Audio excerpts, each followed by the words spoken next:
Hello everyone, I'm Charles Perallo, and you are now meeting Tyler Robinson, the man who was just brought into custody for killing Charlie Kirk. And the reason it took longer than it should have to find this person was actually because of this man right here, George Zinn, who a lot of people know as the first person accused of killing Charlie Kirk.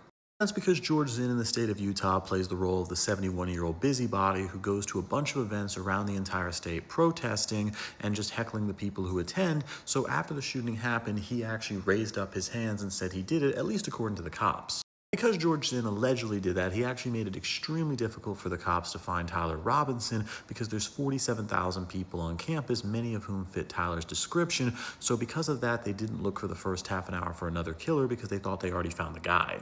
Then after this footage was revealed, they clearly knew they had the wrong guy with George Zinn, and they brought another person to custody who was believed to be somebody who was a minority. That person's name hasn't been revealed to the public yet, but that person might actually have a lawsuit because apparently they brought in the only non-white guy on campus thinking he was a suspect. Then after security photos were released showing who the killer was, many people jumped to this person right here, Sky Valadez, thinking that she fit the profile, and she's a transgender person in the state of Utah who had this song on her SoundCloud called Charlie Kirk Dead at 31.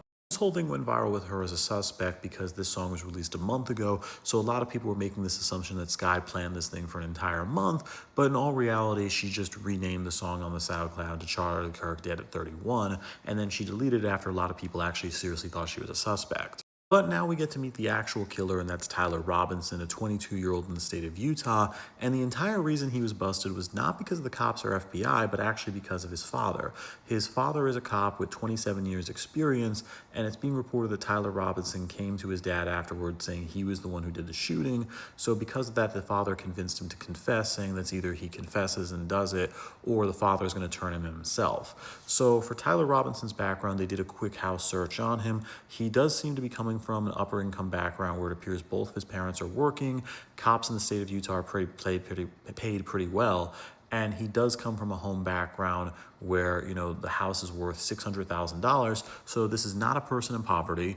This is not a person with a known record of mental illness. This is not a transgender person. This is not a Muslim. Much to maybe the dissatisfaction of some conservative activists, this is a straight white dude, at least from what we're seeing. But what is coming out about Tyler Robinson is the person was becoming more and more political on social media and was saying a lot of violent things. And actually on the bullets, it's being reported that he wrote and carved into the bullets, "Hey, fascist, catch." It needs to be pointed out, this is a direct nod to Luigi Mangione, who wrote Delay, Deny, Depose on the bullets that killed healthcare CEO Brian Thompson. So it looks like Tyler was trying to emulate Luigi, and they do come from similar backgrounds where they are these, upper income people who definitely went and flirted more and more with the left and then acted in rage and anger. And looking at this whole idea that Tyler Robinson is going to be this disciple of Luigi Mangione, it's really important that this idea of a Dave Franco Luigi Mangione movie never actually happens. That was because before Luigi Mangione was even captured, before people even knew who he was, people were looking at the photos of him attacking Brian Thompson and saying, oh, hey, this guy looks like Dave Franco. Oh, hey, this guy looks like Timothy Chalamet. And they're automatically saying they want a movie. Dave Franco played into it. He's 13 years old in Luigi Mangione. It wouldn't really make a lot of sense for him to play that role, but Dave Franco was like, oh, maybe there'll be a movie, probably not, but maybe. And there was this constant hype engine from people who were fans of Luigi saying, oh, we want a movie, we want Dave Franco. And because of that level of fame, this is what's inspiring people like Tyler Robinson, because they're ultimately like, oh, hey, I can go out and do this heinous act. I could take somebody out who's innocent and I can get a movie made about me. I can get fame. I can get fandom. I can get, some, actor whose brother was in a Spider-Man movie to play me in a thing. It's absolutely insane. But that whole thing with Dave Franco is a conversation for the media another day on how they're handling it. Now back to Tyler Robinson, the real question becomes, how did this man actually get a gun? How does a 22-year-old get a gun that's so powerful it can fire 200 yards? And then also, how was he trained enough to do something where, this is marksman level caliber? So the person we're going to point out right now is the father, Matt Robinson. And Matt Robinson is a cop. Matt Robinson was the person who turned in his son and made it clear you have to do it.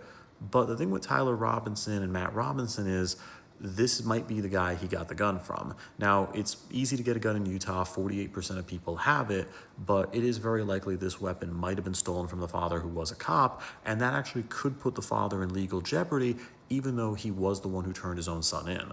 But at the same time, Tyler Robinson's roommate has reported going against him, and he's shown some text messages saying Tyler Robinson did have some sort of plan to retrieve the gun and also dispose of it. So it looks like, unlike a lot of other killers which plan on ending their own lives, this guy was definitely hoping to get away with it. Now, at the same time, he might have been able to get a gun from somewhere online, and in the state of Utah, that is possible because with Utah, the way it works, people can actually do guns with a basic background check, and Tyler, being 22 years old, would have been able to qualify. Now, what makes it very likely that Tyler was able to find this weapon online is that the police did report on what kind of weapon Tyler used, and it's this weapon right here, which was a hunting rifle. It wasn't an AK or an AR. So because of that, it's really likely that Tyler Robinson was able to just find this online. And if that is the case, the father definitely will not be going to jail. More people are looking at the family's social media, and the only one who they've really been able to find is Amber Robinson, who had an active social media profile, and it doesn't appear she was political at all, and actually some people believe the family was right-wing. So this creates a very interesting case for Tyler, where it's being seen that, people are wondering what is his deal. Like, they're wondering, because originally people were looking at this saying, is it a Muslim? Is it a transgender person? Some people have been questioning Tyler Robinson if he's on the spectrum, but no friends of his and no one knows him believes that that's the case either.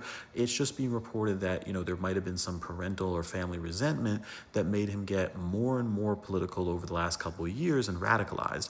But then looking at the mom's social media, it is a very normal and healthy upbringing where she has two other sons like Tyler's brothers, and everything on her social media is family vacations, family dinners. So this actually makes the case of Tyler Robinson even more disturbing, because we're looking at this guy and he's living the normal life like every other shooter we see. Let's look at the guy who shot Trump in Pennsylvania. That guy, looked very weird. Everyone in his school said he was kind of a strange guy. He literally walked into school with hunting gear on, and people thought he was this strange individual. But in this situation right here, minus putting sunglasses on a hat, there's really nothing weird about him on social media compared to just the average person. Now that Tyler Robinson was the person who did it, there's really just one final big question besides asking why, and that's if this guy's actually going to get the death penalty. Now, I did a quick search on this before the video, and in the state of Utah since 1976, there's only been 8 people that they've had to use the death penalty on.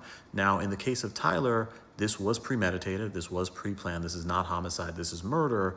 So there is this very strange case going on for Tyler Robinson that this could get him the death penalty.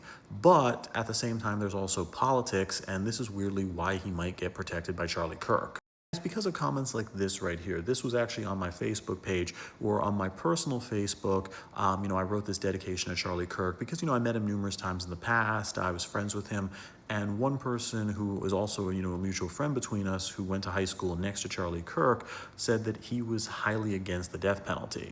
Because of that, this guy might actually get a chance of living because Charlie Kirk was somebody who's pro-life.